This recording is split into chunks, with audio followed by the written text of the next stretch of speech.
संत रामपाल जी महाराज एक ऐसे महान संत जिन्होंने अपनी सतभक्ति, तत्व ज्ञान, करुणा और सेवा के बल पर समाज में नई मिसाल कायम की है। संत रामपाल जी महाराज की अगुवाई में उनके सभी सतलोक आश्रमों से समाज कल्याण के अद्भुत कार्यों ने समाज को सुनहरे भविष्य की एक नई उम्मीद दिखाई है। संत रामपाल जी महाराज से नाम दीक्षा लेने के बाद लाखों लोगों की लाइलाज बीमारियां जैसे कैंसर, एड्स आदि ठीक हुई। संत जी के ज्ञान से प्रेरित होकर उनके अनुयायियों ने लाखों यूनिट रक्तदान किया। संत जी ने लाखों बहन बेटियों का दहेज मुक्त विवाह करवाया।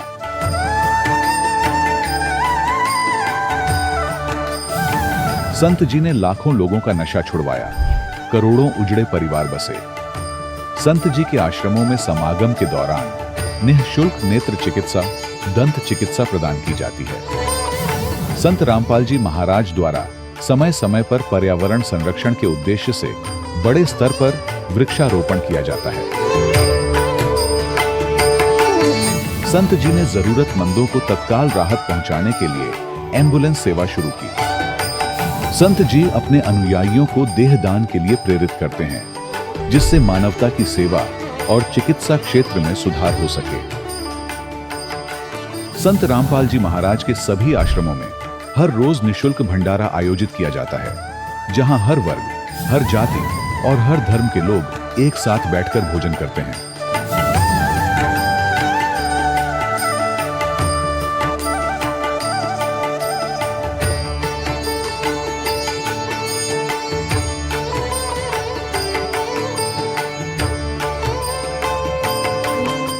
संत रामपाल जी महाराज की अन्नपूर्णा मुहिम ने गरीब और बेसहारा लोगों के जीवन में एक नई ऊर्जा और उम्मीद को जन्म दिया है।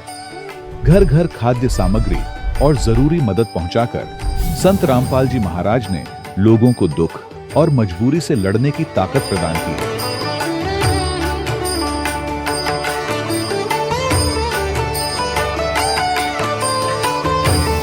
संत रामपाल जी महाराज द्वारा गरीब लोगों के लिए घर बनवाने का अद्भुत कार्य एक ऐसी मिसाल कायम कर रहा है जो सदियों सदियों संत जी की उदारता और दया भावना के तौर पर जाना जाएगा।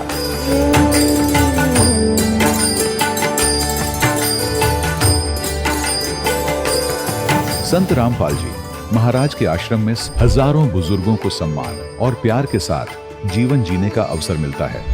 उनके खाने, रहने और स्वास्थ्य की पूरी जिम्मेदारी संत रामपाल जी महाराज उठाते हैं।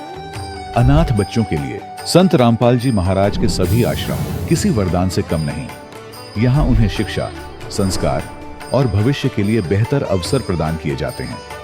चाहे बाढ़ हो, भूकंप या महामारी, संत रामपाल जी महाराज और उनके अनुयायी हमेशा ही जरूरतमंदों के लिए सबसे आगे खड़े रहते हैं। कोविड महामारी के दौरान संत रामपाल जी महाराज के आश्रमों से करोड़ों लोगों के लिए भोजन, दवाइयां और जीवन रक्षक सामग्रियां उपलब्ध कराई गई। चाहे गरीब की मदद हो या किसी शोषित और पीड़ित वर्ग के हक और सम्मान की लड़ाई, संत रामपाल जी महाराज ने हमेशा ही उनकी दबी आवाज को सरकारों तक पहुंचाया है और उन्हें उचित न्याय दिलवाने में अहम भूमिका अदा की है। समाज में आध्यात्मिक और सामाजिक मूल्यों के प्रति जागरूकता लाने में संत रामपाल जी महाराज हर कदम पर मानवता के सच्चे सेवक साबित हुए हैं। संत रामपाल जी महाराज का जीवन हमें सिखाता है कि सच्ची सेवा वही है जो निस्वार्थ भाव से की जाए। आइए हम भी इस महान सेवा के कार्य में इस महान संत से जुड़ें और संत रामपाल जी महाराज से नाम दीक्षा लेकर अपने जीवन को धन्य बनाएं।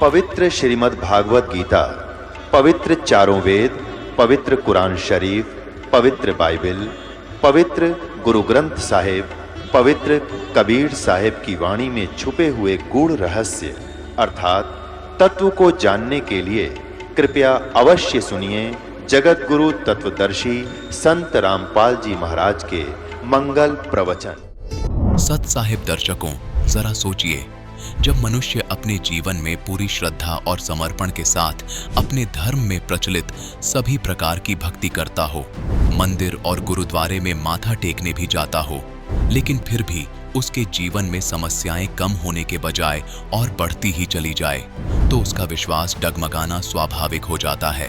दर्शकों, कुछ ऐसी ही कहानी थी महाराष्ट्र के रहने वाली अमृत कौर अहलूवालिया जी की। अमृत कौर अहलूवालिया जी ने बचपन से ही अपने धर्म में प्रचलित पारंपरिक भक्ति में अपना पूरा जीवन समर्पित कर दिया, लेकिन इसके बावजूद भी इन्हें न तो शारीरिक सुख प्राप्त हुआ और न ही मानसिक सुख की प्राप्ति हुई। सुख की तलाश में इन्होंने राधा स्वामी जैसे अन्य पंथों के भी दरवाजे खटखटाए, लेकिन अफसोस सभी जगह से निराशा ही हाथ लगी। लेकिन दर्शकों, आज अमृत कौर अहलूवालिया जी का कहना है कि जब से इन्होंने संत रामपाल जी महाराज से नाम दीक्षा ली है और संत रामपाल जी महाराज द्वारा शास्त्रों के अनुसार दी गई भक्ति साधना को अपनाया है, तब से मेरा जीवन पूरी तरह से बदल गया है।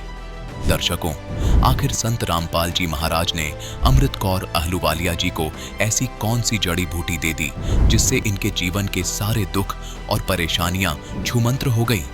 आखिर क्यों आज लाखों लोग अन्य धर्म गुरुओं की शरण छोड़कर संत रामपाल जी महाराज की शरण में आ रहे हैं? आइए दर्शकों, सुनते हैं अमृत कौर अहलूवालिया जी की कहानी, उन्हीं की जुबानी। बहन जी नमस्कार। जी सत साहिब। जी क्या नाम है आपका? अमृत कौर अहलूवालिया नाम है मेरा। अमृत कौर जी, कहाँ से आए हैं आप? मैं पूना से हूँ, महाराष्ट्र। संत रामपाल जी महाराज से कब जुड़े आप? मैं 4 जून 2013 को जुड़ी थी संत रामपाल जी महाराज। संत रामपाल जी महाराज से नाम दीक्षा लेने से पहले आप कौन सी भक्ति साधनाएं करते थे? देखिए, मैं सिख परिवार से बिलोंग करती हूँ, इसीलिए गुरु ग्रंथ साहिब जी को मैं मानती थी। तो जो हमारे शास्त्रों में लिखा हुआ है, जो हमारे ग्रंथ में, हम उसको मानते थे, लेकिन उसमें जो लिखा है वो मुझे कभी समझ नहीं आया। तो जब हम संत रामपाल जी महाराज जी का ज्ञान हमने सुना और उनसे जुड़े, तो गुरु ग्रंथ साहिब जी में हमें क्या दिखाया है, क्या लिखा है और हमें कैसी भक्ति करनी, वो हमें संत रामपाल जी महाराज जी ने बताया। संत रामपाल जी महाराज से कैसे जुड़े? संत रामपाल जी महाराज जी से मैं ऐसे जुड़ी, मैं कॉलेज का लास्ट ईयर कर रही थी, तब मुझे मेरे हस्बैंड के वहाँ से रिश्ता आया था। तो वो 13 साल से जुड़े हुए संत रामपाल जी महाराज जी से। तो उन्होंने पहले तो हमें बताया, जब देखने आए, कि हमें दहेज में कुछ नहीं चाहिए। तो ये सुन के मेरा पूरा परिवार शॉक्ड हो गया था, क्योंकि हमने अपने मतलब जब तक के लाइफ में अभी तक कभी नहीं देखा कि दहेज नहीं मांगा है। तो हमारे फैमिली में सबसे बड़ा शौक तो ये था कि क्यों ऐसे। तो हमने सोचा कि लड़के में तो कोई प्रॉब्लम नहीं, या कुछ प्रॉब्लम तो नहीं, लेकिन जब हमने उनका ज्ञान समझा तो हम बहुत शॉक्ड थे। मेरी बहनें भी हैं, तो उनकी जब शादी हुई थी तो मम्मी डैडी ने बहुत दहेज दिया था। तो मुझे आज भी याद है, मतलब मेरे मम्मी डैडी बहुत ही मतलब कर्जे में जा चुके थे उसके लिए, क्योंकि एक बेटी की शादी करना आज के ज़माने में बहुत छोटी बात नहीं है। वो बहुत माँ बाप को पता है और उनके परिवार को पता है वो कितनी बड़ी बात होती है। तो मेरे शादी में कोई दहेज नहीं लिया गया। मैंने जो जोड़ा भी पहना था वो मुझे मेरे ससुराल से आया था, ना उन्होंने कोई मांग रखी, ना 1 रुपए का भी मैंने दहेज दिया। आप क्या कारण मानते हैं कि उन्होंने आपसे दहेज की मांग नहीं की, बगैर दहेज की आपकी शादी हुई? ये संत रामपाल जी महाराज जी का ही निर्मल ज्ञान है, जिन्होंने हमारे समाज को बताने की कोशिश की और हमारे भक्तों को बताया कि बेटी को बेटी बनाकर ही लाना है, बहू बनाकर नहीं। तो ये दहेज प्रथा इसलिए हमारे संत रामपाल जी महाराज जी ने बंद की है। समाज सुधार में यदि बात की जाए किसी भी संत की या महंत की, तो संत रामपाल जी महाराज का सबसे पहले नाम आता है, क्योंकि आज जो नशा हिंदुस्तान में तेजी से बढ़ रहा है उस पर संत रामपाल जी महाराज ने बिल्कुल ब्रेक लगा दिया है और बहुत सारे लाखों लोगों का नशा उन्होंने छुड़वा दिया है। आपके साथ ऐसा कोई अनुभव हुआ है? आपके परिवार में कोई ऐसा अनुभव हो कि संत रामपाल जी महाराज ने आपके परिवार में किसी व्यक्ति का नशा छुड़वाया हो? सबसे बड़ा लाभ परमात्मा ने जैसे ही नाम लिया ये दिया। मेरे माता पिता और मैं और मेरे चाचा चाची, हम लोग ये राधा स्वामी से जुड़े हुए थे। तो वहाँ पर सत्संग में जाते थे, लेकिन कोई ज्ञान नहीं था। मतलब मैं जाती थी लेकिन मुझे वहाँ का ज्ञान नहीं समझ आता था कि क्या ज्ञान देना चाहते हैं वो। वहाँ पर बताया जाता था कि आप परमात्मा आपको परीक्षा लेने के लिए भेज रहे हैं, फिर उसके बाद में आपको परीक्षा देनी है, शरीर चेंज का आना है। मतलब ये इसका कोई मीनिंग नहीं, मीनिंगलेस था मेरे लिए ज्ञान। तो मेरे डैडी फिर भी नशा करते थे, वहाँ पर बताया जाता था नशा नहीं करो, लेकिन मेरे डैडी ने नहीं छोड़ा। जैसे ही संत रामपाल जी महाराज जी से हम जुड़े, वो दिन और आज का दिन है, हमें भक्ति ये नाम दीक्षा लेकर आज 4 साल हो चुके हैं पूरे। मेरे डैडी ने फिर से कभी सिगरेट की तरफ या शराब की तरफ देखा भी नहीं है। आखिर लोग जब दूसरे पंथों में होते हैं, दूसरे संतों से जब उन्होंने नाम दीक्षा ले रखी होती है, तो इन मर्यादाओं का पालन वो क्यों नहीं करते हैं? संत रामपाल जी महाराज जी से जब नाम दीक्षा लेते हैं तो वो सब नशा छोड़ देते हैं नाम दीक्षा लेते ही, और दहेज लेना भी बंद कर देते हैं। ये कैसे, ऐसा कैसे हो सकता है? ये हमारे संत रामपाल जी महाराज जी पूर्ण परमात्मा है, और जो इनका ज्ञान है ये निर्मल ज्ञान है और शास्त्रों के अनुसार भक्ति बताते हैं। तो जैसे इस ज्ञान को हम समझते हैं, विद प्रूफ्स देखते हैं, हमें तुरंत हमारी आत्मा को पता चलता है कि ये ज्ञान जो है ये निर्मल है, और ये ज्ञान 100% प्योर ज्ञान है। ये ज्ञान हमें और कहीं नहीं मिलेगा। तो जितना हो सके इस भक्ति को करके मोक्ष प्राप्ति का है। अभी जैसे मैं कॉलेज लाइफ में थी, तो जो कॉलेज लाइफ है, education, youngsters only knows the word is enjoyment, they don't know bhakti. तो यंगस्टर्स को होता है कि भक्ति की एक एज होती है, जो कि बहुत ही गलत है। मैंने अपने जीवन के 23 साल वेस्ट किए हैं, तो मैं जानती हूँ कि भक्ति में आने के बाद भी मैं आज पछताती हूँ कि मैंने अपने 23 साल क्यों वेस्ट किए, मुझे परमात्मा जल्दी क्यों नहीं मिले। फिर भी नो अदर देन लेस परमात्मा मुझे मिल गए, और आज मैंने जो अपना कॉलेज के बाद की जो लाइफ है, परमात्मा ने इतने अच्छे से, क्योंकि एक लड़की की हमेशा अरमान होते कि हस्बैंड उनको जो शराब ना पिए, जो उनके साथ मारपीट ना करे, और जो उनका ख्याल रखे, ऐसा होने चाहिए। तो संत रामपाल जी महाराज जी के अनुयायी है, जो भगत है, वो बिल्कुल भी शराब, मांस, तंबाकू जैसे चीज़ों को हाथ भी नहीं लगाते, देखते भी नहीं हैं। तो एक लड़की के लिए और क्या चाहिए? आज हमारे कॉलेज में हम देखते हैं ड्रग्स, कोकेन, सिगरेट, डिस्को जाना, पब्स जाना, यही फैशन में है। तो एक्चुअली मैं यंगस्टर्स को ये बताना चाहती हूँ कि हमारी लाइफ बहुत थोड़ी है, हमें इस लाइफ में जितना जल्दी हो सके भक्ति करके जुड़ना है, वो भी सही भक्ति करके जुड़ना है। जब हम भक्ति करेंगे तब परमात्मा हमें मोक्ष का मार्ग दिखाएंगे और हमें मोक्ष मिलेगा। बिना भक्ति के कोई भी मार्ग में मोक्ष नहीं है। आप भगत समाज को क्या संदेश देना चाहेंगी, खासकर उन युवाओं को जो आज के दिन इस भौतिकता के युग में आध्यात्मिक मार्ग से दूर हो गए हैं? जी, मैं उनको यंगस्टर्स को, सारे यंगस्टर्स को एक ही प्रार्थना करना चाहती हूँ कि देखिए, भक्ति की कोई एज नहीं होती। जब भी परमात्मा मिले, सच्चा ज्ञान मिले, जो कि संत रामपाल जी महाराज जी का ज्ञान है, we should just grab the opportunity, because ये अपॉर्चुनिटी बार बार नहीं मिलती। आज हम जब देखते हैं यंगस्टर्स को कि कब मौत हो जाए, ना जाने काल की कर डारे, किस विधि पलट जाए पासावे, जिन्हां दे सिर ते मौत खड़क दी, उन्होंने केड़ा हासावे। ये गुरु नानक जी ने बताया था कि मौत तो कभी भी आ सकती है। तो हम इस संसार में जहाँ इतने दुख है, वहाँ क्या खुशी मना रहे, किस बात की? क्योंकि जाना तो एक दिन है ही, ये निश्चित है। दिस इज ट्रू फैक्ट कि हमें मौत आनी है। बिना भक्ति करके जाने से तो बेटर है कि हम भक्ति करके जाए। भगत समाज से क्या प्रार्थना करना चाहेंगे, क्या संदेश देना चाहेंगे? आज उनका ज्ञान जो है शास्त्रों के अनुसार है एंड विद प्रूफ से। अगर मैं भी एजुकेटेड हूँ, मैंने BCA किया हुआ है, एंड मैंने देखा है जो संत रामपाल जी महाराज जी ने ज्ञान बताया, उनको मैच किया है, और उसके बाद ही मैंने इस ज्ञान को लिया है। और ये ज्ञान एकदम सच्चा ज्ञान है, हमारे शास्त्र के अनुसार है, इसमें से कुछ भी बाहर का ज्ञान नहीं है। तो हमारे यंगस्टर्स को एक ही मैसेज देना चाहती हूँ, जितना जल्दी हो सके आप इस ज्ञान से जुड़े, परमात्मा के लाभ उठाएं और मोक्ष की प्राप्ति करें। बहुत बहुत धन्यवाद। सत्संग। दर्शकों, अभी आपने सुने संत रामपाल जी महाराज से दीक्षा प्राप्त करके सुखी हुए भक्त के अनुभव। अब देखिए जगत गुरु तत्वदर्शी संत रामपाल जी महाराज के मंगल प्रवचन।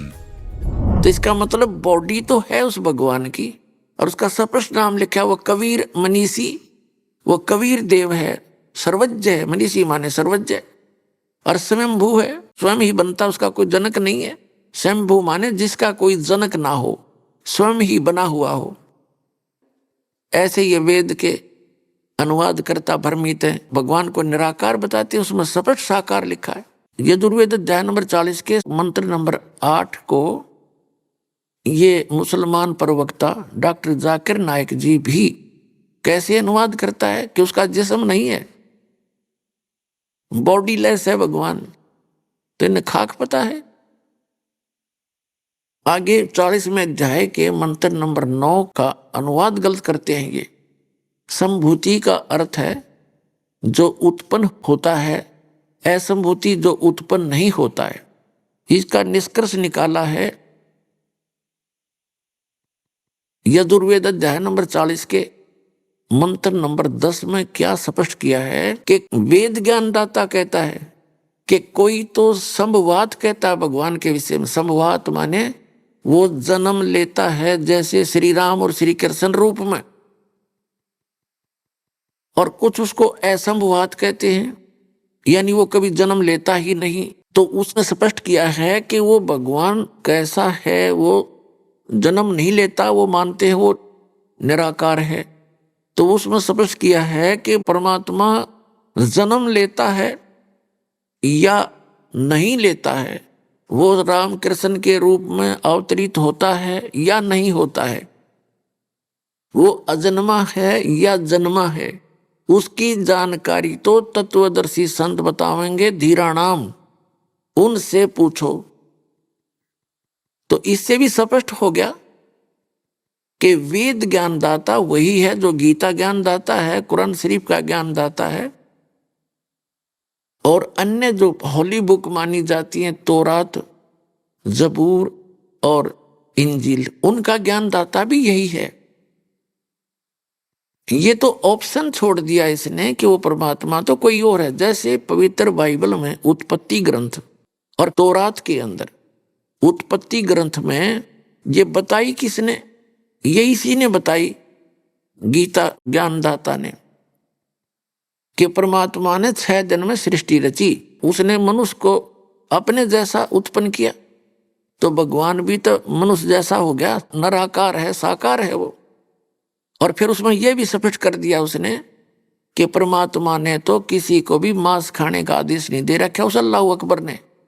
उसके आगे यदि बाइबल में या तौरात में या जबूर में या इंजिल के अंदर या कुरान शरीफ में यदि मांस खाने का आदेश है, वो अल्लाह अकबर का नहीं है, वो तो अन्य देव का है। अन्य देव की आज्ञा पालन करने से परमात्मा का विधान खंड हो जाता है, वो दोषी होता, दंडित होता, तो वो नहीं आपने करना चाहिए। तो उसी ज्ञानदाता ने ये 4 किताब बोली, कौन कौन सी? तौरात, जबूर, इंजिल और कुरान। जब उसने प्रथम जो पुराना नियम है उसको तौरात बोलते हैं, उसमें ज्ञान दे दिया कि पूर्ण परमात्मा ने सृष्टि रची 6 दिन में, 7वां दिन तख्त पर बैठ गया, उसने मनुष्य को अपने जैसा उत्पन्न किया, और किसी को भी जीव जंतुओं को भी मांस खाने का आदेश नहीं, उसने भरपूर कर रखा है इस पृथ्वी पर, वो खाने योग्य पदार्थ बहुत दे रखे, वो खाओ। तो उसको बार बार रिवाइज करना उचित नहीं समझा, क्योंकि उसका जो ज्ञान देना था फर्स्ट पुराने नियम में दे दिया। और पुण्यात्मा जो प्रसंग चल रहा है कि वेद ज्ञान दाता भी वही है और कुरान शरीफ का ज्ञान दाता भी वही है। पुस्तक जो तौरात, जबूर, इंजिल, उनका ज्ञान दाता भी वही है। कौन? ब्रह्म है। ये इनकम्प्लीट गॉड है, ये डम्मी गॉड है। डम्मी गॉड माने अधूरा, अधूरा गॉड है।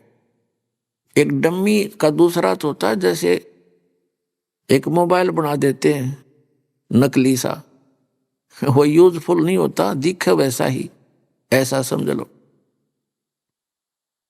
तो जो कंप्लीट गॉड है, जो परम अक्षर ब्रह्म है, जो पूर्ण परमात्मा है, वो इनसे अन्य है।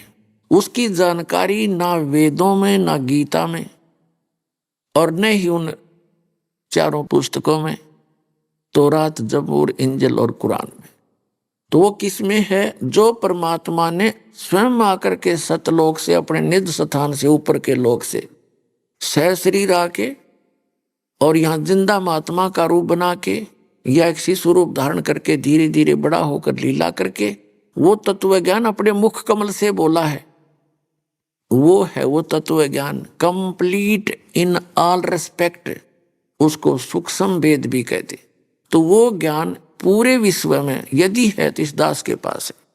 और किसी के पास है नहीं, चाहे इसको अभिमान समझ लो और चाहे सच्चा ज्ञान समझ लेना। आपको एक दिन स्वीकार करना पड़ेगा जो दास वचन बोल रहा है। अभिमान नहीं कर रहा, सच्चाई बताने की चेष्टा कर रहा हूं, क्योंकि आप अज्ञान से रंगे पड़े हो। और इतनी बार नहीं समझाया जाएगा तो रंग उतरे नहीं आपका। आपके पास अपने अपने धर्मों के सदग्रंथ हैं, अपने सदग्रंथों को स्वयं देखो। इन लोगों की दंत कथा वर्तमान के धर्म गुरुओं पर आश्रित ना रहो। जो उनकी सच्ची बात है वो ठीक है, और जो गलत है उसको अपने सदग्रंथों से तुलना करके ठीक ग्रहण करो। उनके पास भक्ति नहीं है। अब जैसे कुरान शरीफ का ज्ञान कैसे दिया गया, हजरत मोहम्मद जी को डरा धमका के विवश करके उसका बुरा हाल करके तब उसको वो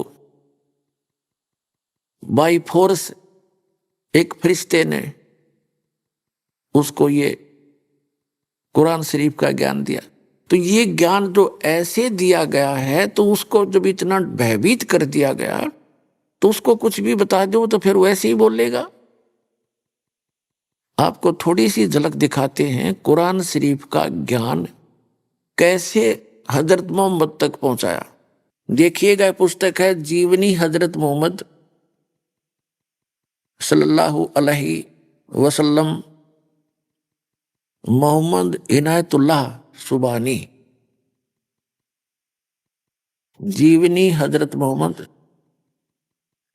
सल्लल्लाहु अलैहि वसल्लम, मोहम्मद इनायतुल्लाह सुबानी। अनुवादक नसीम गाजी फलाही, मकरजीबी मकतबा इस्लामी पब्लिशर्स नई दिल्ली।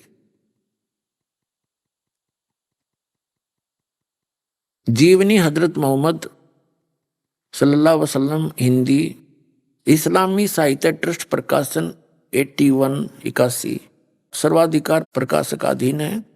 नाम मूल किताब मोहम्मद अरबी उर्दू, प्रकाशक है मरकजी मकतबा इस्लामी पब्लिशर्स, D 307 दावत नगर, अबुल फजल एनक्लेव, जामिया नगर। ऐसे ऐसे और ये कहां से मुद्रित है? मुद्रक है HS ऑफसेट प्रिंट्स नई दिल्ली 2। अब इसमें आपको दिखाते हैं 67 पृष्ठ से शुरू करते हैं। प्यारे नबी सल्लल्लाहु यानी हजरत मोहम्मद की 40वीं सालगिरह करीब आई। अब आप पर वह हकीकत खुलनी शुरू हो गई जिसकी आरजू में आप जी रहे थे। आप सल्लल्लाहु यानी हजरत मोहम्मद को सच्चे सौपन दिखने शुरू हुए, उनसे आप पर हकीकत खुल गई। अब देखेंगे 68 पर 68 पृष्ठ पे। इसी तरह रमजान के कुछ दिन बीत गए।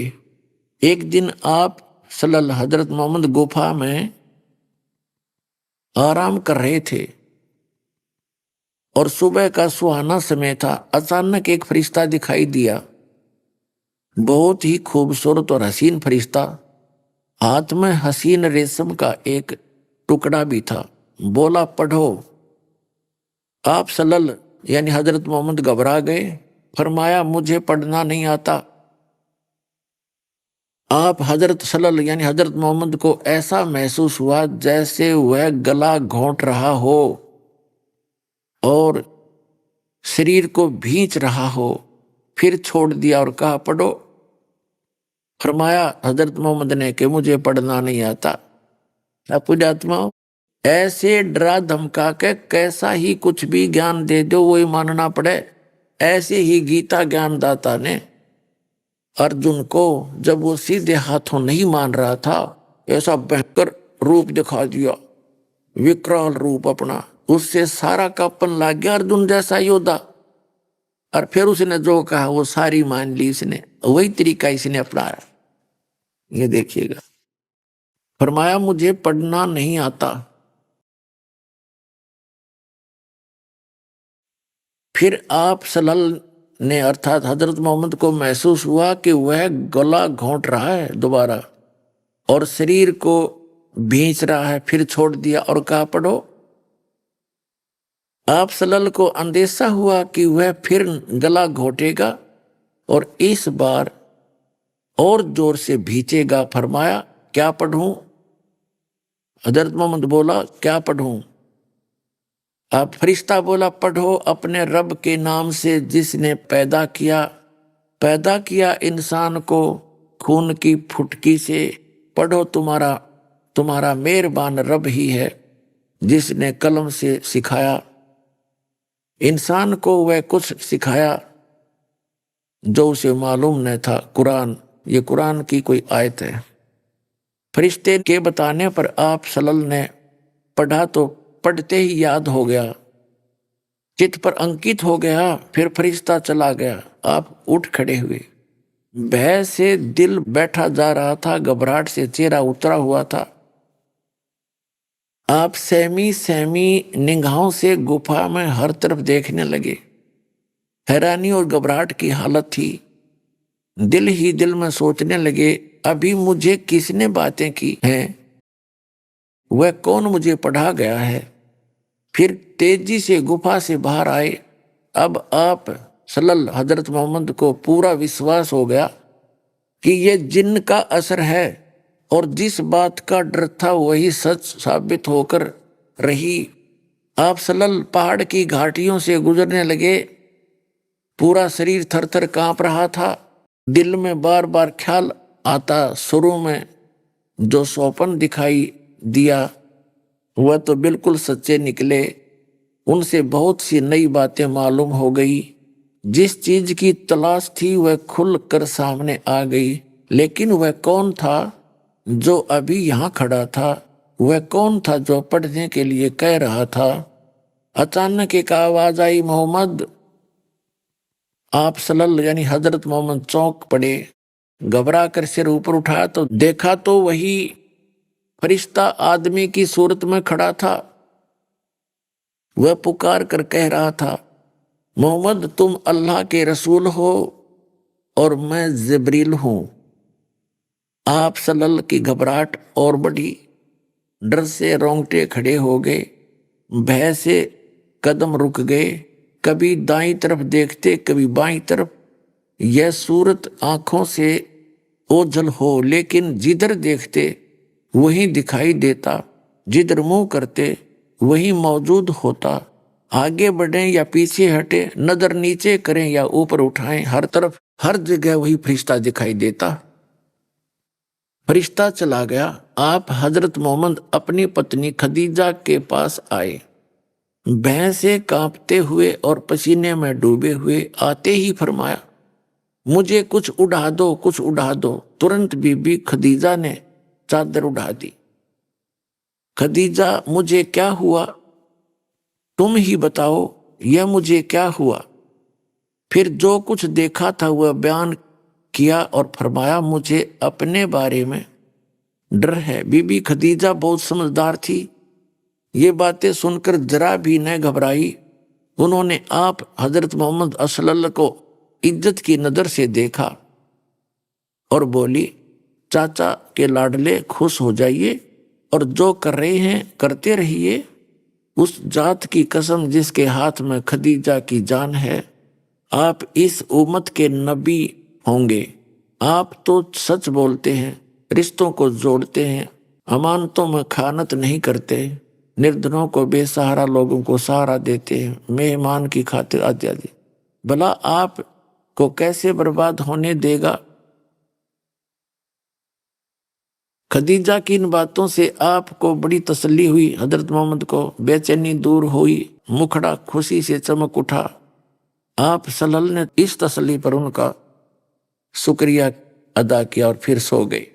बीबी खदीजा ने आप सल्लल्लाहु की बातों पर विचार किया तो बड़ी खुश हुई, किंतु साथ ही साथ कुछ डरी भी। आप काबा का तवाफ करने चले। रास्ते में बरका मिल गए। देखते ही आपसे बोले, भतीजे तुमने क्या देखा है? आपने सारी बात बता दी। बरका ने कहा, उस जात की कसम जिसके हाथ में मेरी जान है, तुम ऐसे ऐसे। अब कहने का भाव ये है, पुण्यात्माओं, कि कुरान शरीफ का ज्ञान इस प्रकार इस काल भगवान ने, कुरान शरीफ के ज्ञान दाता ने फरिश्ते के माध्यम से हजरत मोहम्मद तक पहुंचाया। और पूरे मुसलमान धर्म के भाइयों का, मुसलमानों का कहना है कि जो भी ज्ञान, जैसे भी वचन कुरान शरीफ के ज्ञान दाता, जिसको मुसलमान भाई अपना अल्लाह मानते हैं, उसने जो भी शब्द कहे एज इट इज, बगैर किसी बदले कमी बेसी के, फरिश्ते ने हजरत मोहम्मद तक पहुंचाए। चाहे वो आकाशवाणी के माध्यम से, चाहे ऐसे सीधा आकर के, या उसके अंदर सीधा टेलीग्राफिकली उसमें भर दिए, फिर वो बोलने लायक गया, जैसे भी। तो इसे दास क्या सिद्ध करना चाहता है कि इस प्रकार कुरान शरीफ के ज्ञानदाता ने हजरत मोहम्मद जी को डरा धमका के यो कुरान का ज्ञान बताया। और इतना डरा हुआ आदमी एकदम अचानक को फरिश्ता आ जावे तो बड़े बड़े का कलेजा हिल जाए। तो ऐसे ये कुरान शरीफ का ज्ञान प्राप्त है। और उसने जो भी आदेश दिया हजरत मोहम्मद जी ने आगे उसी तरह बोलते रहे, बताते रहे। अब इससे बखेड़ा खड़ा हुआ कैसे? एक विचारण ये विषय है, हजरत मोहम्मद जी जब गर्भ में थे उनके पिता की मृत्यु होगी, और जब वो 6 वर्ष के हुए उनकी मां की मृत्यु होगी। कहने का भाव ये है कि कितना अच्छा करैक्टर था उन व्यक्तियों का कि उनकी मां ने प्रथम पुत्र के ही गर्भ रहते उसके पति की मृत्यु होने के पश्चात भी अन्य किसी पुरुष को ग्रहण नहीं किया और किसी से निकाह नहीं किया, ब्याह नहीं किया। तो कितनी गुड कैरेक्टर की माई थी वो। अपने बच्चे के लिए कि इसको पालूं पोसूंगी, बड़ा कर दूंगी, पता नहीं दूसरा आदमी कैसे रखेगा मेरी प्यारी आत्मा को, तो उसने कभी नहीं ये ग्रहण किया। और हजरत मोहम्मद जी ने 11 ब्याह करे, फिर 10 विधवा, 1 कंवारी।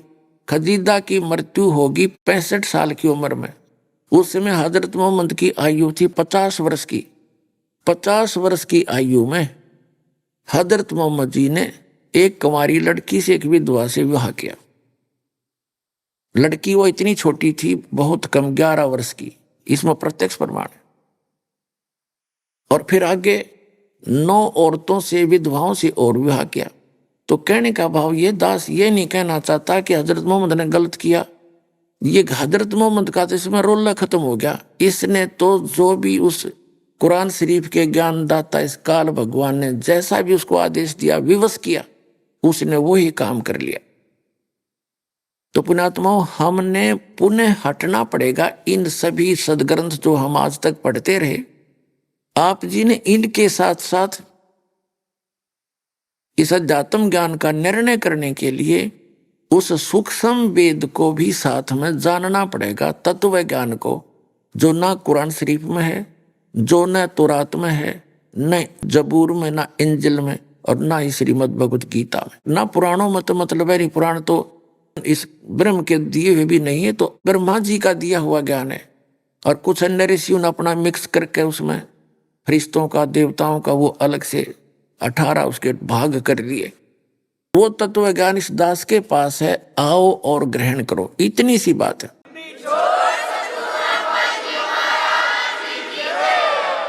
हजरत मोहम्मद जी का जो प्रथम विवाह हुआ था, एक खदीजा नाम की स्त्री थी, औरत थी, बहन थी। वो 2 बार पहले विधवा हो चुकी थी। वो 40 वर्ष की थी उस समय, हजरत मोहम्मद जी 25 वर्ष के थे। देखिएगा, क्योंकि ये हिस्ट्री आपके रूबरू होनी चाहिए तभी पता चलेगा। ये 46 पृष्ठ पे वही जीवनी हजरत मोहम्मद। खदीजा बहुत ऊंचे घराने की औरत थी। यह बनी मखजूम के 2 रईसों से आगे पीछे ब्याही थी। ये विधवा हो चुकी थी।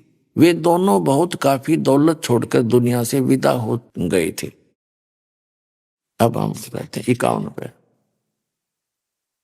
ये वैसे नावल की तरह लिखा हुआ है, इसको लेखक ने थोड़ा अपने हिसाब से सुधारा है। 51 पृष्ठ पर आगे, यह मेरे भाई अब्दुल्ला का बेटा मोहम्मद है। यह वह नौजवान है कि कुरैश में इस जैसा कोई नहीं है। हाँ, माल इसके पास कम है, लेकिन माल को तो चलती फिरती छांव है। मोहम्मद मेरा संबंधी है, यह तुम सब जानते हो। वह खुलाविद की बेटी खदीजा से निकाह करना चाहता है। इस तरह मुबारक काम पूरा हुआ और कुरैश की सबसे बाइज्जत औरत कुरैश के अमीन के घर में आ गई। उस समय आपकी उम्र 25 साल 2 महीने 10 दिन की थी और बीबी खदीजा 40 साल की थी। अब 52 पे, खदीजा के साथ आपकी जिंदगी अत्यंत आनंदपूर्ण जिंदगी थी। अब देखो, अब 64 पृष्ठ पर पढ़िएगा। लेकिन ये मुबारक घड़ियां और खुशी के दिन जल्दी ही खत्म हो गए। आपके सब बेटे एक एक करके अल्लाह को प्यारे हो गए। कासिम, तैयब और ताहिर, वह सब अल्लाह से जा मिले। जख्म पर जख्म लगते रहे, लेकिन आप सब्र करते रहे। बचपन में तो यतीमी का दुख उठाया और बड़े हुए तो अपने जिगर के टुकड़ों का गम सहन करना पड़ा। आपकी बेटियां ही रह गई जो 4 थी, ज़नैब, रुक्या, उम्मे कुलसूम और फातिमा। अब पुण्यात्माओं, अब इस दास के प्रयत्न को ये ना समझना कि दास किसी की आलोचना करना चाहता है या किसी को हीन करना चाहता है या किसी के नबी, पैगंबर, देवता की कोई मान हानि करना चाहता है। दास ये चाहता है कि हजरत मोहम्मद 1 नंबर के पुण्यात्मा थे और ये फंस गए इस काल ब्रह्म के। इस काल ब्रह्म ने डरा धमका के इसको जो साधना बताई, 5 वक्त की नमाज, अजान और रोजे, ये 3 साधनाएं बताई और इनको डट कर करा करते थे वो। हजरत मोहम्मद जी जैसा ईमान अल्लाह पर कोई नहीं ला सकता। मुसलमान भाई जितना ईमान उन्होंने उस कुरान शरीफ के ज्ञानदाता को कंप्लीट गॉड मान के उन्होंने उसके ऊपर ईमान लाया, और उन जैसी भक्ति भी कोई नहीं कर सकता। उसके इतनी साधना करने के बाद हजरत मोहम्मद जी को उसकी भक्ति का क्या बेनिफिट हुआ? एक तरफ तो कुरान शरीफ में कहा है कि वो अल्लाह ताला, अल्लाह अकबर बड़ा मेहरबान है, बड़ा दयालु है, रहमत करता है, पापों को नाश करता है। वो बिल्कुल सही बोला है, वो तो सही है, वो तो ऐसा ही है। लेकिन हजरत मोहम्मद जी को उनकी रहमत नहीं मिली, उनका लाभ नहीं मिला। उसका कारण क्या रहा कि उस अल्लाह अकबर की way of worship, method of worship, पूजा का मार्ग, पूजा की विधि नहीं है। सूरत फुरकानी 25 आयत नंबर 52 से 59 में स्पष्ट कर दिया कुरान शरीफ के ज्ञानदाता ने कि वो अल्लाह अकबर तो वो है जिसने 6 दिन में सृष्टि रची, 7वें दिन तख्त पर जा बैठे, वो है क्रिएटर। और उसकी खबर कुरान शरीफ का ज्ञानदाता नहीं जानता। वो कुरान शरीफ में नहीं है जो ज्ञान उसने बताया हजरत मोहम्मद को जबरील देवता के माध्यम से। उसने अपने सतर की विधि बताई है कि मेरे सतर की ये साधना है और इसकी साधना से पाप नाश नहीं हो सकते, जो कर्म में वही मिलेगा, उसमें कोई परिवर्तन नहीं हो सकता। और यही गीता ज्ञानदाता 8वें अध्याय के 13वें श्लोक में कहता है कि मेरा जो मंत्र है ओम इति एकाक्षरम ब्रह्म व्यवहारण माम अनुस्मरण ये प्रयाति तजन देहम सयाति परमाम गतिम, कि मेरे सतर का, मेरी पूजा का केवल एक ओम अक्षर है, नथिंग एल्स। इसका अंतिम सांस तक जो भक्ति करता हुआ शरीर छोड़कर जाएगा वो ब्रह्म से मिलने वाली परम गति प्राप्त होगी। और ब्रह्म से मिलने वाली परम गति कौन सी है? ब्रह्मलोक। 8वें अध्याय के 16वें श्लोक में कहा कि ब्रह्मलोक में गए हुए प्राणी भी पुनरावृत्ति में है, उनका भी जन्म मृत्यु होता है। फिर गीता ज्ञानदाता ने 8वें अध्याय के 5 और 7 में तो अपने विषय की साधना बताइए कि मेरी भक्ति करेगा मुझे ही प्राप्त होगा, ब्रह्मलोक में आ जाएगा। लेकिन जन्म मृत्यु तेरी भी रहेगी, मेरी भी रहेगी। मोक्ष नहीं हो सकता। और जैसा कर्म करेगा वैसा फल भी मिलता रहेगा। लेकिन 8वें अध्याय के प्रथम मंत्र में अर्जुन ने पूछा कि किम तत् ब्रह्म, उसका उत्तर दिया 8वें अध्याय के 3रे श्लोक में गीता में कि वो परम अक्षर ब्रह्म है। तो 8वें अध्याय के 5 से 7 तक तो अपनी विधि बताता, गीता ज्ञानदाता, और उसके विषय में इसने बता दिया जन्म मृत्यु तेरी भी रहेगी, मेरी भी रहेगी, यहाँ शांति हो नहीं सकती, युद्ध तो करना ही पड़ेगा। और युद्ध करना तो वहां शांति का, इसलिए 18वें अध्याय के 66वें श्लोक में कहा कि तू सर्वभाव से उस परमेश्वर की शरण में जा, उसकी कृपा से तू परम शांति को और सनातन परम धाम को प्राप्त होगा। मेरी शरण में रहेगा तो शांति नहीं हो सकती। या तो आपने दुख है भाग में तो दुख भी भोगने पड़ेंगे, और सुख है तो तेरे भाग का सुख भी मिलेगा। उसके लिए ऑप्शन छोड़ दिया है कि तत्वदर्शी संतों को पूछ, मैं नहीं जानता उसकी भक्ति विधि। 17वें अध्याय के 23वें श्लोक में गीता ज्ञानदाता ने उस परम अक्षर ब्रह्म सच्चिदानंद घन ब्रह्म, ब्रह्म ने माने सच्चिदानंद घन ब्रह्म की भक्ति का संकेत किया है कि उसके 3 मंत्र का जाप है। ओम तो सार्वजनिक कर दिया, वो तो उसका है ही, और तत् और सत वो सांकेतिक छोड़ दिए, उसको तत्वदर्शी संत बताएगा। तो वो दोनों कोड वर्ड जो हैं वो दास के पास है, वो कंप्लीट कोर्स है। तो उसकी भक्ति 8वें अध्याय के 8, 9, 10 श्लोक में बताया कि सच्चिदानंद घन ब्रह्म की भक्ति करेगा तो उसको प्राप्त होगा। 8वें अध्याय के 5 और 7 में कहा कि मेरी भक्ति करेगा तो मुझे प्राप्त होगा। ब्रह्म की साधना करने वाला ब्रह्मलोक में जाएगा। गीता अध्याय नंबर 8 के श्लोक नंबर 16 में स्पष्ट कर दिया है कि ब्रह्मलोक पर्यंत सभी पुनरावृत्ति के अंदर है। तो उसने स्पष्ट कर दिया है कि उस पूर्ण परमात्मा की साधना से मैं परिचित नहीं हूं, और मेरी भक्ति करेगा तो ऐसे ही कष्ट भी होंगे, तेरे भाग में सुख है तो सुख भी होगा, तो ये दोनों मिलते रहेंगे। और परम शांति चाहिए तो तुझे सब पापों का नाश चाहिए तो परम अक्षर ब्रह्म की शरण में चला जा। उसके लिए तत्वदर्शी संत की खोज कर ले। तो वो तत्वदर्शी संत ये दास रामपाल दास सतलोक आश्रम भारत के अंदर है।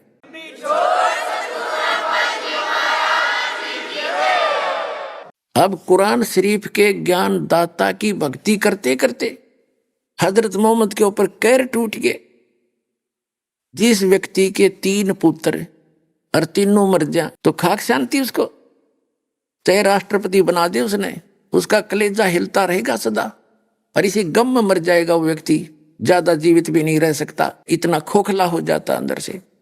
और पुण्यात्मा इस परमात्मा की भक्ति करने वाले का पूरी सच्ची श्रद्धा से नियमित रहने से ये कष्ट नहीं आ सकते। अगर ऐसे कष्ट आते हैं तो धिक्कार ऐसी भक्ति को, वो भक्ति ही नहीं और वो भगवान भी नहीं है जिसकी आप पूजा कर रहे हो।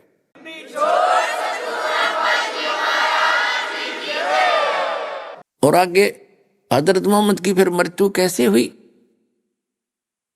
वो थोड़ी सी झलक और दिखा देते हैं। पहले थोड़ा सा इनका जो इसने और विवाह किए वो दिखाता हूं। जब हजरत मोहम्मद जी 50 वर्ष के हुए तो खदीजा जो इनकी पत्नी पहले जो 40 वर्ष की थी, जब ये 25 वर्ष के थे, हजरत मोहम्मद 50 वर्ष के हुए, खदीजा इनकी पत्नी 65 वर्ष की होकर मृत्यु को प्राप्त होगी। और उसकी मृत्यु के 1 आध वर्ष के बाद किसी माई ने आकर कहा कि आप विवाह कर लो। अब उसकी थोड़ी डिटेल इसमें इनके जीवन चरित्र से दिखाऊंगा, अच्छा लगेगा। ये वही पुस्तक है जीवनी हजरत मोहम्मद सल्लल्लाहु अलैहि वसल्लम। ये देखिएगा, ये वही है।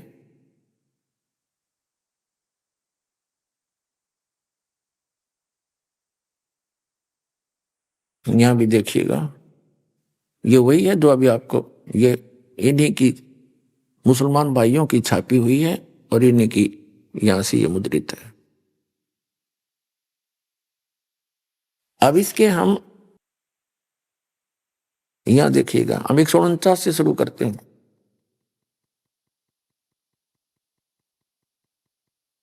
यहां से पढ़ेंगे 149 से यहां। ये हुकैम की बेटी और उस्मान बिन मजून रजिस की बीबी थी, बोली आप शादी क्यों नहीं कर लेते। हजरत मोहम्मद से बोली कि आप अल्लाह के रसूल कुरैश के जुल्म व सितम का निशाना बने हुए हैं। वे अपनी जुबानों के तीरों से आपके जिगर को छलनी कर रहे हैं। ये आप सोचकर सल्लल्लाहु के प्यारे साथी बेकरार हो जाते हैं। अब कहने का भाव है कि हजरत खदीजा की जुदाई का गम और कुरैश की बदसलूकी का रंज, यानी खदीजा मर चुकी थी। अभी आपने सुने संत रामपाल जी महाराज के मंगल प्रवचन। आइए अब सुनते हैं संत रामपाल जी महाराज से नाम दीक्षा लेकर सतभक्ति करके अद्भुत लाभ प्राप्त करने वाले अनुयायी के विचार। दर्शकों, क्या हो अगर आप 22 सालों तक भक्ति करते रहे लेकिन आपको लाभ की जगह केवल हानि और अशांति मिले। दर्शकों, ऐसी ही कहानी थी अंबाला हरियाणा के रहने वाले बलविंदर सिंह जी की। बलविंदर जी सिख धर्म से ताल्लुकात रखते हैं और इन्होंने 22 सालों तक राधा स्वामी पंथ द्वारा बताई गई भक्ति साधना की, लेकिन फिर भी इन्हें न तो शारीरिक सुख मिला और न ही मानसिक शांति। लेकिन दर्शकों, आज बलविंदर सिंह जी का कहना है कि जब से मैंने संत रामपाल जी महाराज की शरण ग्रहण की है, तब से मेरी जिंदगी पूर्ण रूप से बदल गई है। दर्शकों, आइए जानते हैं कि आखिर बलविंदर सिंह जी ने राधा स्वामी पंथ को छोड़कर संत रामपाल जी महाराज द्वारा बताई गई भक्ति साधना को क्यों अपनाया, और बलविंदर जी ऐसा क्यों कह रहे हैं कि जो मंत्र जाप गुरु नानक देव जी किया करते थे, उस मंत्र का ज्ञान तो मुझे अब हुआ है। सुनते हैं बलविंदर जी की कहानी, उन्हीं की जुबानी। नमस्कार सर। हाँ जी, नमस्कार जी। क्या नाम है आपका? मेरा नाम जी बलविंदर सिंह दास है जी। सर कहाँ से हैं आप? मैं अंबाला से हूँ जी, अंबाला डिफेंस कॉलोनी से जी। आर्मी से रिटायर्ड हूँ मैं, नायब सूबेदार रैंक से जी। संत रामपाल जी महाराज जी से नाम उपदेश आपने कब लिया? मैंने जी 2018 में ली जी। सर, संत रामपाल जी महाराज जी से जुड़ने से पहले आपने क्या क्या भक्ति साधनाएं की?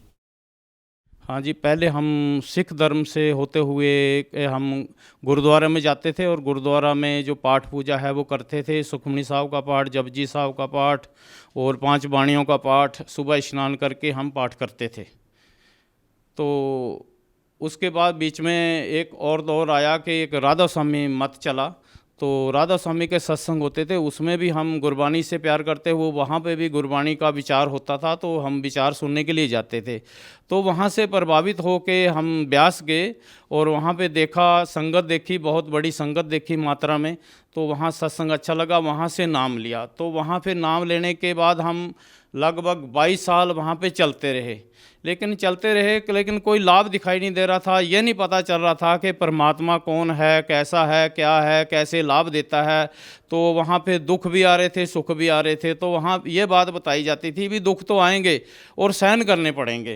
तो ये हम ग्रंथों में पढ़ते थे कि जो परमात्मा का नाम है वो दुखों को काट देता है। यहाँ तक कि राधा स्वामी वाला गुरु खुद कह देता था भी कितने मर्जी कर्म हो, वो जो है परमात्मा के नाम से कट जाते हैं, लेकिन कुछ नहीं कट रहा था। और फिर साथ में ये भी बोलते थे कि ये तो भोगने पड़ेंगे, तो फिर वो भक्ति कैसी। वो जो है उनका नाम है जी गुरिंदर सिंह जी, उनसे नाम लिया था। उनको खुद कैंसर हो गया था पीछे, तो उनको खुद को कैंसर हो गया, तो वो संगत को, जो अपने अनुयायी को कैसे बचा पाएंगे। तो जहाँ हमें लाभ हो वहीं पे हमें जाना होगा। मंत्र ये देते थे भी ज्योत निरंजन ओंकार रारंकार सोहम और सतनाम। इसका मैंने आर्मी में होते हुए बहुत ज़्यादा जाप किया, तो कोई लाभ नहीं हुआ। भक्ति क्रिया करते थे, बैठ जाते थे और 2.5 घंटे बैठना होता था। 2.5 से भी मैंने तकरीबन ज़्यादा ही भक्ति की है, उससे कोई लाभ प्राप्त नहीं हो रहे। कष्ट भी रहते थे, घर में कला कलेश रहती थी और भी कई चीज़ों की हानि भी हुई, तो दुख क्लेश भी बड़ा घर में बना रहा। तो मैं और किसी ऐसे संत की तलाश में था जो हमें अच्छा ज्ञान दे, हमारे दुखों का निवारण कर सके। मैं और भी संतों के पास ऐसे सत्संग सुनता रहता था। मतलब नाम तो नहीं लिया उनसे, नाम तो मैं ब्यास से ले रखा था और उन्हीं को मानता था, तो इसलिए मैं उनसे नाम तो नहीं लिया, लेकिन सत्संग में बैठता था। मंदिर में भी चले जाते थे, पीरों पे भी, सभी जगह चले जाते थे और वहाँ भोजन भंडार सब कुछ ले लेते थे। सर, जैसा कि आपने बताया कि आप राधा स्वामी पंथ से करीब 22 साल तक जुड़े रहे, तो जो भक्ति साधना आपने 22 साल तक की, इनसे आपको लाभ प्राप्त नहीं हुए, फिर आप संत रामपाल जी महाराज जी की शरण में कैसे जुड़ते हैं? मेरे को एक यहाँ अम्बाला में एक जो है भगत जी मिले, संत रामपाल जी के न्याय को यहाँ भगत जी बोलते हैं। तो वो भगत जी मिले, उन्होंने मेरे को ज्ञान गंगा बुक दी, तो मैंने उसको पढ़ता रहा, काफ़ी दिन तक पढ़ा। वो मेरे को चिप भी देते रहे भी सत्संग सुनो, मैं आनाकानी कर जाता था, क्योंकि मैं राधा स्वामी मत से दूरा, मैं गुरु तो एक ही करना चाहिए, गुरु नहीं बदलना चाहिए। तो जब मैं देखा, उसको किताब को पढ़ा, तो उसमें मंत्रों का जिक्र हुआ। मंत्रों का, जो हमारे कमलों के जो मंत्र हैं, 5 मंत्र हैं अलग से हमारे जो कमलों में हैं, वो मंत्र गुरुजी देते हैं और कहीं से आपको मिलेंगे नहीं, जो लाभ उन मंत्रों से होंगे। तो वो मंत्रों के बाद मैंने पढ़ा हुआ था, तो मैं बोला ये मंत्र तो मैंने लेने हैं। तो फिर उन मंत्रों का जाप किया मैंने, और उनसे मेरे को, मंत्रों को लेते ही मेरे को लाभ स्टार्ट हो गए। घर में सुख शांति आ गई और दुख दरिद्र खत्म होने लगे। तो इस प्रकार से जो है मेरे को लाभ होने लगे। यहाँ से लाभ हुए, घर में कला कलेश मिट गई, बच्चों की जो है रमैनी हो गई, बिना दहेज के कोई पैसा नहीं मेरा लगा, और शरीर मेरे दर्द रहते थे, कष्ट रहते थे, वो मेरे को कम हो गए। जैसा कि आपने बताया कि संत रामपाल जी महाराज जी से जुड़ने के बाद आपको अनेकों लाभ प्राप्त हुए, और संत रामपाल जी महाराज जी का जो समाज सुधार में योगदान है वह क्या है, उसके बारे में बताइए। संत रामपाल जी हमारी कुरीतियों को छुड़ाते हैं। जैसा कि दहेज देना, बिना मतलब का लोग इतना इतना पैलेस में खर्चा करते हैं, उन चीज़ों को अपना गुरुजी छुटवा रहे हैं। और जो हमें एक सबसे बड़ा जो लाभ है, हमारे शास्त्र विधि से भक्ति गुरुजी बता रहे हैं। जिन श्री कृष्ण भगवान जी बोलते हैं, शास्त्र विधि को त्याग के जो मन माना आचरण करता है, उसको आर्थिक लाभ और आध्यात्मिक लाभ और शारीरिक लाभ नहीं होता। जो शास्त्र विधि से भक्ति करेगा उसको ये लाभ होंगे। और हमारा सारा समाज शास्त्र के विरुद्ध चल रहा है, शास्त्र विधि से भक्ति नहीं कर रहा। एक सिर्फ संत रामपाल जी ही एक ऐसे संत हैं जो कि शास्त्र विधि से बता रहे हैं और हमारे ग्रंथों से प्रमाण देकर बता रहे हैं। और हमें सभी को, सभी धर्मों के लोगों को हमें इस चीज़ के लिए हमें टटोलना चाहिए, देखना चाहिए, हमें ग्रंथों के बारे में जानकारी लेनी चाहिए और सभी ग्रंथों के बारे में हमें जानकारी रखनी चाहिए। तब हम इस रास्ते पे चल पाएंगे, भक्ति के असली मार्ग पर। जैसा कि श्री नानक जी को नदी पर जिंदा बाबा मिले थे, तो आज बताइए वो कौन थे। इसके विषय में जो बई नदी पे 3 दिन डुबकी लगाई रहे गुरु नानक देव जी, तो जिंदा के रूप में जो है गुरु नानक देव जी को कबीर जी मिले, जो कि पाई बाले वाली जन्म साखी में प्रमाण है। ये जो है पाई बाले वाली जन्म साखी है सबसे बड़ी, और इसमें पेज है 299। 299 इसमें लिखा हुआ है, इसमें लिखा हुआ है गुरु नानक देव जी ने, इसमें लिखा हुआ है, ਤਾਂ ਫਿਰ ਮਰਦਾਨੇ ਨੇ ਪੁੱਛਿਆ ਜੀ ਤੁਹਾਨੂੰ ਜੋ ਗੁਰੂ ਮਿਲਿਆ ਸੀ ਉਸ ਦਾ ਨਾਮ ਕਿਆ ਹੈ। ਤਾਂ ਗੁਰੂ ਨਾਨਕ ਜੀ ਕਿਹਾ, ਮਰਦਾਨਾ ਉਸ ਦਾ ਨਾਮ ਬਾਬਾ ਜਿੰਦਾ ਆਖਦੇ ਹਨ। ਜਿੱਥੋਂ ਤਾਈਂ ਜਲ ਆਰ ਪਾਉਨ ਹੈ ਉਸ ਦੇ ਹੁਕਮ ਵਿੱਚ ਚੱਲਦੇ ਹਨ, ਅਤੇ ਅਗਨ ਔਰ ਮਿੱਟੀ ਇਹ ਵੀ ਉਸ ਦੇ ਆਖੇ ਵਿੱਚ ਹਨ। ਇਸ ਤਾਈਂ ਬਾਬਾ ਆਖਣਾ ਚਾਹੀਏ, ਹੋਰਸ ਤਾਈ ਬਾਬਾ ਨਹੀਂ ਆਖਣਾ। ਤਾਂ ਮਰਦਾਨੇ ਕਿਹਾ, ਗੁਰੂ ਜੀ ਅਸੀਂ ਵੀ ਤਾਂ ਤੁਹਾਡੇ ਨਾਲ ਹੀ ਫਿਰਦੇ ਆਏ, ਤਾਂ ਸਾਨੂੰ ਕਦ ਮਿਲਿਆ ਹੈ। ਤਾਂ ਗੁਰੂ ਨਾਨਕ ਜੀ ਕਿਹਾ, ਮਰਦਾਨਾ ਅਜੇ ਤੂੰ ਅਸਾਂ ਥੀ ਨਹੀਂ ਆਇਆ ਸੈਂ, ਜਦ ਅਸੀਂ ਮਿਲ ਆਏ। ਤਾਂ ਮਰਦਾਨੇ ਕਿਹਾ, ਜੀ ਕਦ ਗਏ ਸੋ। ਗੁਰੂ ਜੀ ਕਿਹਾ, ਜਦ ਸੁਲਤਾਨਪੁਰ ਵਿੱਚ ਡੁਬਕੀ ਲਾਈ ਸੀ, तब मर्दाना असी 3 दिन उस पास रहे सी। तो अभी यहाँ पे बताना होगा कि वो जिंदा कौन था। ये है कबीर सागर, ये कबीर सागर है। अभी ऐसी इहदे च देखांगे कि भी जिंदा कौन है। ये जो कबीर सागर है संत रामपाल जी द्वारा निचोड़ है कबीर सागर से, और वो इन्होंने यहाँ पे लिखा हुआ है इसमें कि श्री नानक देव जी को प्रभु मिले, परमात्मा मिले, अथ नानक शाह जी की कथा चुपाई। नानक शाह कीन तप भारी, तब सब विद ब्यो ज्ञान अधिकारी। भक्ति भावता को लिखी आए पाया, तापर सतगुरु कीनी दाया। जिंदा रूप धर्यो हम जाई। कबीर जी कह रहे हैं कि मैंने जिंदा रूप धरा, जिंदा रूप पंजाब देश चले आई। अनहद बानी कियो पुकारा, सुन के नानक दर्श निहारा। सुन के अमर लोक की बाणी, जान परा निज समर्थ ज्ञानी। तो यहाँ साबित होता है इस जो कबीर सागर से जो संत रामपाल जी द्वारा लिखित निचोड़ निकाला हुआ कबीर सागर से, तो इसमें साबित हुआ है कि जो जिंदा थे वो कबीर जी थे। और जो है यहाँ ये भी लिखा हुआ, आप पढ़ सकते हैं इसको। गुरु नानक देव जी ने पहले 60,000 जन्म लिए, तब इनको जब जिंदा रूप में बई नदी में मिले और इनको ज्ञान दिया, और ये भी बताया कि मैं काशी में भी रहता हूँ, जुलाई का काम करता हूँ। तो गुरु नानक देव जी की जो पहली उदासी है वो काशी की थी। आप इस चीज़ को मैं सिख भाइयों से ये हाथ जोड़ के बेनती करता हूँ कि पहली उदासी चेक कर लेना कि पहली उदासी गुरु नानक देव जी की काशी जी की थी, और कबीर जी से जाके मिले थे। फिर इन्होंने प्रचार करना शुरू किया था और लोगों ने उस प्रचार को माना नहीं, गुरु नानक जी को तंग किया इस प्रचार की भी, ऐसा प्रचार क्यों कर रहे हैं। जैसा कि आपने बताया कि संत रामपाल जी महाराज ने जो ज्ञान बताया है वह सिख धर्म के जितने भी पवित्र सदग्रंथ हैं, जो आपने दिखाए कि जो जिंदा बाबा मिले थे वह कबीर जी स्वयं थे। तो जो श्रद्धालु सिख धर्म से अभी संबंधित हैं उन्हें आप क्या संदेश देना चाहते हैं?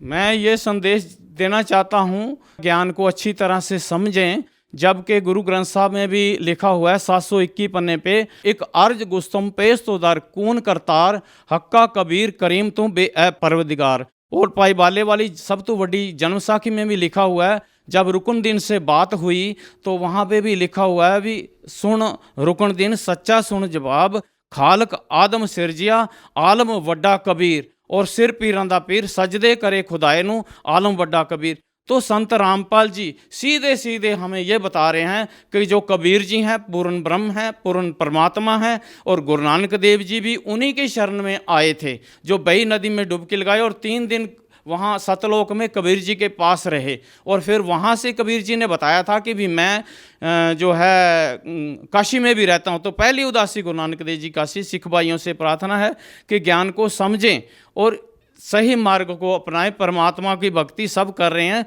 लेकिन ठीक ढंग से की जाए। इसी बीच हम आपसे यह जानना चाहते हैं कि उन श्रद्धालुओं को आप क्या संदेश देना चाहते हैं जो डेरा ब्यास दादा स्वामी पंथ से लाखों करोड़ों की संख्या में जुड़े हुए हैं। उनका जो विश्वास, जो उनकी आस्था है वह उनके प्रति एकदम अटूट है, लेकिन जैसा कि आपने बताया कि करीबन 22 साल से आप उनसे जुड़े रहे, डेरा ब्यास से कोई आपको आर्थिक व मानसिक कोई भी विशेष प्रकार का लाभ प्राप्त नहीं हुआ। तो उन भाइयों, उन श्रद्धालुओं को आप क्या संदेश देना चाहते हैं और क्या सच्चाई से रूबरू कराना चाहते हैं?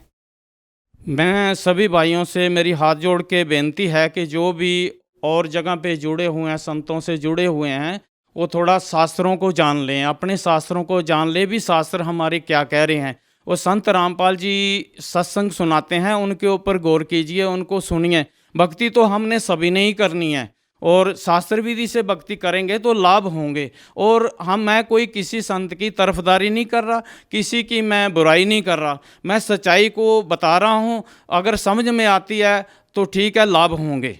लाभ ये है कि यहाँ पे भक्तों को बहुत सारे लाभ हुए हैं, मेरे सामने आए हैं, लोगों के कैंसर ठीक हुए हैं, यहाँ पे बीमारियाँ ठीक हुई हैं, बहुत सारे लाभ हुए हैं। मेरे खुद घर में कलह कलेश बनी रहती थी, अभी शांति है, मैं आराम से भक्ति कर रहा हूँ। मेरे खुद 2 बच्चों की जो है रमैनी हुई है, कोई खर्चा नहीं लगा। जबकि लोग इसको पता नहीं कहाँ कहाँ से पैसा इकट्ठा करके, बेईमानी से, धोखाधड़ी से या कैसे भी मेहनत करके इतना पैसा इकट्ठा करते हैं, 1-2 दिन में ब्याह शादियों में लगा देते हैं, और नशा पता नहीं क्या क्या चीज़ें वहाँ यूज होती हैं। तो उन सभी से संत रामपाल जी हमें दूर करते हैं और हमारी बुराइयों को हटा के सच्ची भक्ति, सच्चा मार्ग दे रहे हैं, और समाज में जो है एक अच्छा माहौल पैदा हो रहा है। तो जो श्रद्धालु आज आपको देख रहे हैं, यदि वह संत रामपाल जी महाराज जी से जुड़ना चाहें तो कैसे जुड़ सकते हैं? टीवी के ऊपर जो पट्टी चलती है उसके ऊपर नंबर दिया हुआ है, उस नंबर से संपर्क करके आप संत रामपाल जी से जुड़ सकते हैं और नाम दीक्षा ले सकते हैं और खुशियाँ प्राप्त कर सकते हैं। सर बहुत बहुत धन्यवाद आपका। सत